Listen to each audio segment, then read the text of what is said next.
Today, the lives and legacies of the Black Cowboys continue to inspire generations to explore the past through music, film, design, and fashion.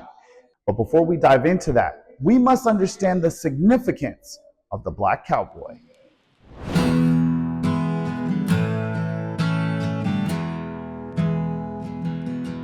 The person who was considered with almost the birth of ranching in Texas, angle ranching, relied on the labor of enslaved cowboys. So the role of enslaved cowboys in the history of Texas's cattle ranching industry is deep.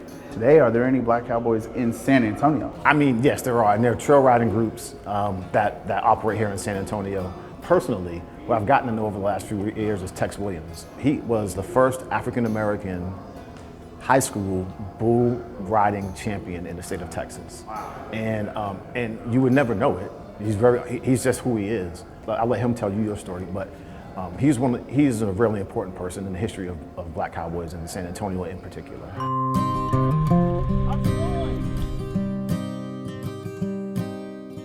I went to E.A. Greer High School in El Campo, Texas. And I ended up going to South Texas Junior College in Houston. And I went there for 1 year. And I didn't put in my student deferment for the next year and got drafted. And then I ended up going to Vietnam. I started riding horses, I would say around 3.5. My father put me on a horse, and I've been riding horses ever since. The word cowboy come back from slavery. And a lot of people would say it's hard to believe, but that's where it comes from. And now, that's all you hear is cowboy. They had the yard boy, they had the house boy, they had the field boy, and they had the cowboy. Now the field boy was the one who worked in the field, the house boy works in the house, and the cowboy worked the cattle. That's why the word cowboy. Back in the day, the white guys that were so-called cowboys, they were called cowhands. Rosenberg, the biggest part of the ranches down there in Rosenberg, Texas, they were black. There were a lot of black cowboys, but they just weren't exposed, in the day. There were a lot of black rodeos, and there are a lot of black cowboys. They ride just as good as the white cowboys.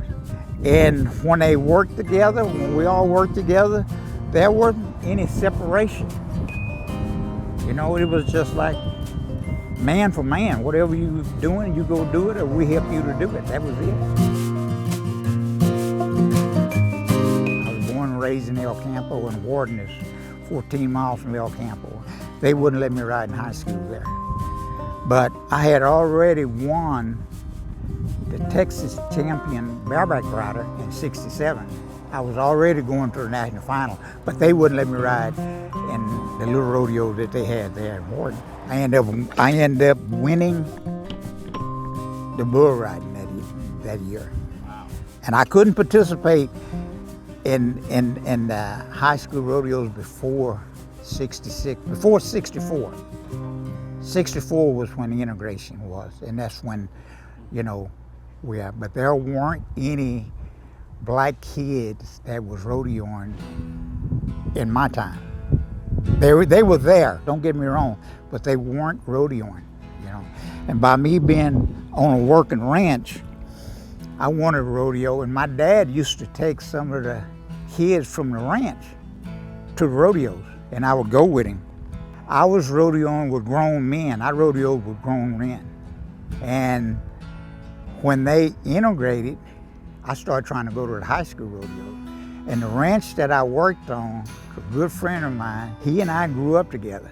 And he went to these high school rodeos. And my dad used to take the horses for him. And I would ask him, I said, how come I can't ride with him? He just told me, he said, it wasn't your time yet. And at the time I didn't explain it. But I knew I could ride as good as they were riding, if not better. Well, I placed first in one go-around in the steer wrestling. I placed a go-around in the barrack riding, and then ended up placing third in the average.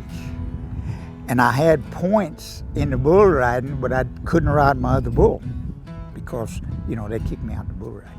I was an all-around runner-up. So, You can say I'm the first black to go to the National High School Finals place, and then I was all around runner-up that year. That was in '67. '68, I come back, I won the barrack riding and the bull riding in Texas. No other black was participating. I feel great, I'll be honest with you, I do. At first, it didn't mean anything. All I wanted to do was just ride a horse or bull. That's all I ever wanted to do. Then I started realizing what I've done, nobody can take it away from me. I don't care how many come after me, they can't be the first one. Then it got me to thinking, and I started looking and listening to other stuff, and pretty much I've done every event in rodeoing except tripping steers. I've never tripped a steer. And I got a buckle or a saddle out in every event in rodeo. And when you go to do something, you try to be the best that you can be. And that's the only thing I ask. Just don't go half-cocked.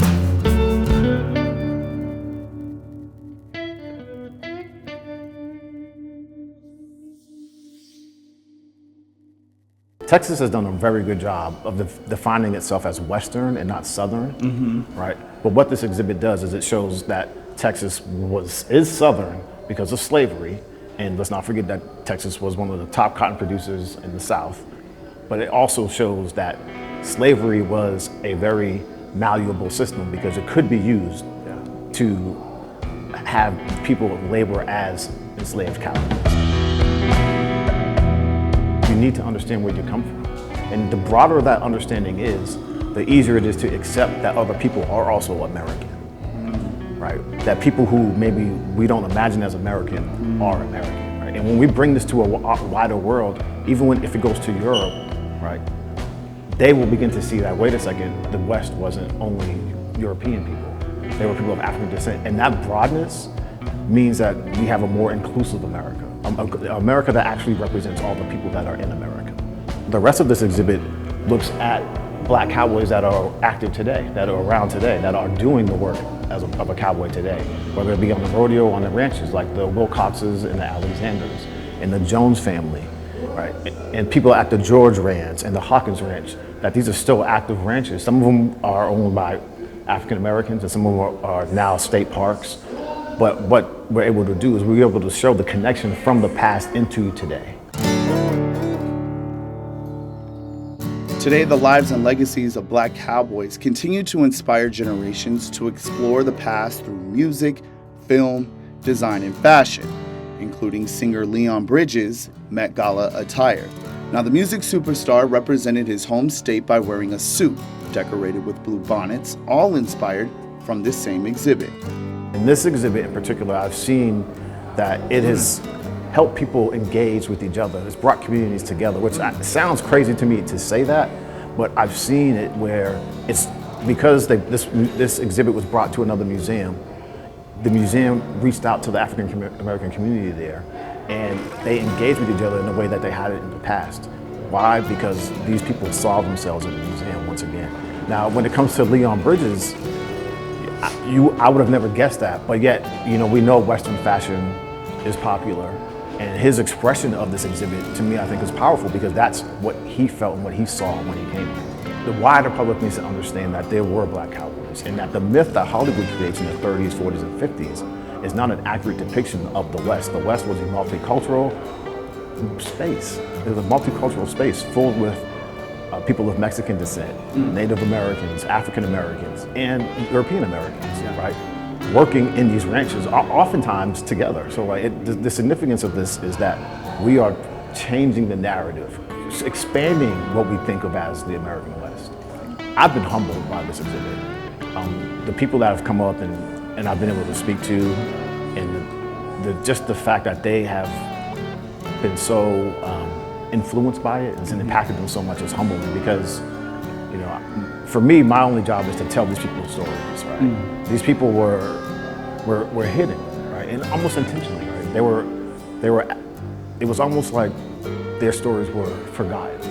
And so for me, it was important that their histories, their stories were just shared, right? Shared with compassion, shared with the dignity that they didn't always receive in life. And so I just wanted to do that. Yeah. I just wanted to tell these different stories because I knew that these stories hadn't been heard. But to see that the impact that it's had on other people, the way that they have received it is just humbling, right? Because this is not about who I am. This is about these men and women that play such an important role in the industry that has not given them the credit that they deserve.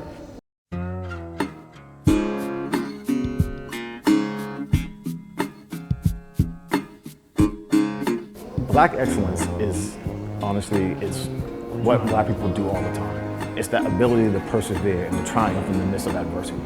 Right? It's that ability to, when people are telling you that you can't, that you find a way to do it. Right? When there's obstacles in your way, you still don't let those things stop you. And that is what Black excellence is.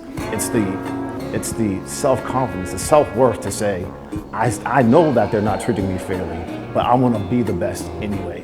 And that's one of the things that you'll see as you read the quotes that are along these walls, is that these men and women understood their self-worth. They understood their value, and that nothing could take that self-value, that self-worth away. And that's Black excellence.